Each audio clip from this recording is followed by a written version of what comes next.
I picked this book up because I was looking to take a break from a kind of a long history book that I'm in the middle of reading. And gee, I was glad I did. It was really, really funny, a very clever book.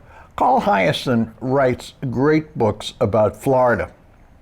Now, what happens in this book is a woman named Joey Perrone. She's married to a guy named Chaz Perrone. He throws her off a cruise ship off the coast of Miami. She gets rescued, and the rest of the book is her getting revenge on the husband.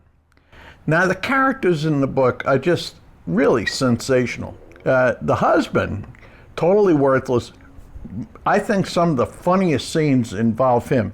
And what his job is, he's a biologist whose job is to test the water in the Everglades, checking for runoff from neighboring farms and things like that. Now, one of the other characters is a guy who owns some of these farms, and he's a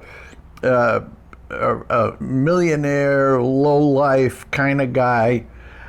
He's got a henchman, a guy named Tool, who is really, Neanderthal is the word. And Tool's hobby, he's addicted to these fentanyl patches that you put on your back.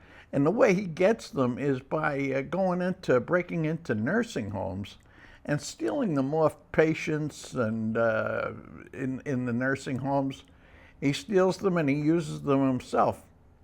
Now, kind of a convoluted story. Tool ends up turning out to be a really good guy. Chaz gets into more and more trouble.